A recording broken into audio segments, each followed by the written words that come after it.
quando eu proponho a vocês o voto de pobreza em matéria de opiniões, é porque eu mesmo o pratiquei e pratico ainda. Eu procuro ter opiniões apenas sobre aqueles pontos aos quais eu dediquei algum tempo. Veja, a sua opinião vale o quanto você dedicou a ela. De quanto tempo você levou para você criar essa opinião? 2 minutos? Então, né, assim, você pega, divide por...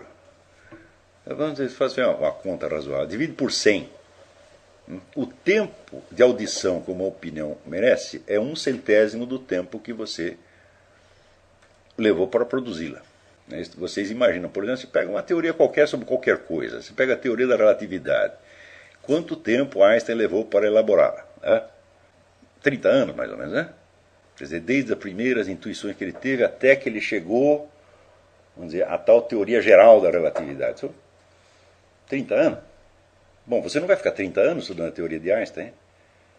Você conhece algum físico que na universidade teve um curso de 30 anos sobre a teoria da relatividade? Nenhum teve. No máximo teve um curso de 2 anos. Então, qual o nível de atenção que as suas opiniões merecem? Eu digo, merece mais ou menos a atenção, um pouco da atenção que você mesmo prestou a ela.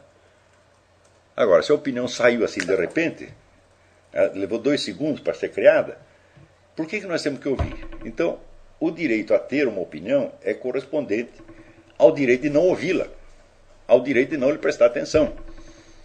Porque se todas as opiniões tivessem direito à atenção alheia, façam as contas, veja que seria absolutamente impossível. Você tem aí 30 pessoas numa sala, né? Imagina que cada um tivesse direito à atenção completa dos outros para as suas opiniões. O negócio não terminaria tão cedo. Então isso quer dizer que nem todas as opiniões merecem atenção pública. Algumas são simplesmente coisas que você pensa. Você está lá sentado no banheiro, lhe ocorre uma ideia, diz, bom, muito bem, então você prestou atenção periférica à sua ideia durante 2 segundos. Né? Isso não quer dizer que nós tenhamos que sentar para ouvi-la. Né? Se eu digo essas coisas é porque eu acredito que o ser humano tem a capacidade de chegar a ter opiniões razoáveis sobre as coisas. Né? Sobre muitas coisas. Qual é a condição, vamos dizer, da opinião razoável? Qual é a condição para você ter uma opinião razoável? Bom, a primeira coisa é que essa opinião seja verdadeiramente sua, isso é, que você acredite nela. Isso não quer dizer que você tem que acreditar 100%, mas quando eu digo acreditar nela, eu quero dizer, você tem que saber o quanto você acredita nela. E evidentemente aí vamos diretamente à questão dos 4 discursos. Você acredita que essa sua opinião reflete uma coisa que é possível, né? Uma coisa que é verossímil, parece verdade, que é uma coisa razoável ou que é uma coisa absolutamente certa. É claro que se você não é capaz de saber qual é o nível de credibilidade da sua opinião, então você não sabe nada a respeito dela. Então, primeira coisa, examine a sua opinião e veja em qual desses níveis você acredita nela. Eu nunca vou me cansar de repetir isso, porque isso é a base de tudo que eu estou ensinando. Isso é o preliminar. Quer dizer, quanto vale a sua opinião para você mesmo. E quais são as razões que você tem para acreditar nela. Segundo, você tem que saber de onde saiu essa opinião. Se ela veio do meio social, se foi alguma coisa que você leu, se foi alguma coisa que você ouviu, alguma coisa que a sua mãe lhe disse, tá certo? Alguma coisa que surgiu por geração espontânea.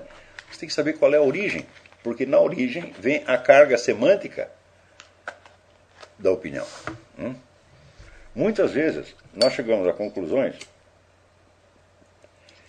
mediante um percurso cerebral que é de uma complexidade enorme.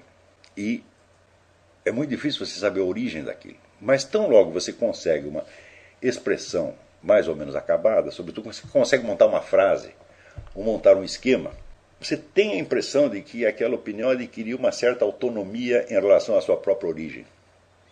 E que você pode discuti-la a partir desta forma mais ou menos final que você lhe deu. Mas isso está completamente errado, porque qualquer que seja a forma final, a opinião continua carregando a carga semântica que é a da sua origem histórica.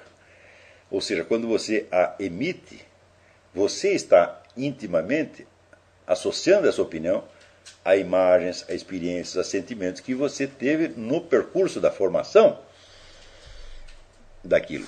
Vamos dizer, a terceira condição é que você tenha consciência do problema ao qual você está respondendo. Quer dizer, a sua opinião é uma resposta a quê? Qual é o problema da qual a sua opinião é a solução? Qual é a pergunta da qual a sua opinião é uma resposta? Se você, uma vez que tem a opinião, você não é capaz sequer de formular a pergunta da qual é uma resposta, então eu digo, você não entende a sua própria opinião.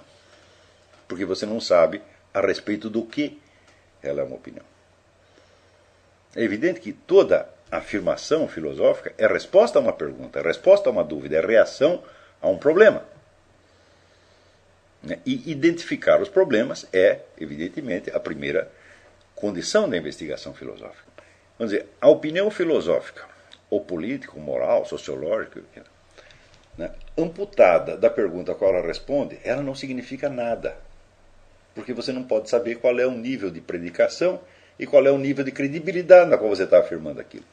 Então, isto eu tenho tentado desenvolver aqui com vocês desde o início. Mostrar quais são os problemas, quais são as dificuldades e como nós podemos encaminhar, vamos dizer, uma investigação séria a respeito. Então, a quarta condição é que o problema seja realmente um problema.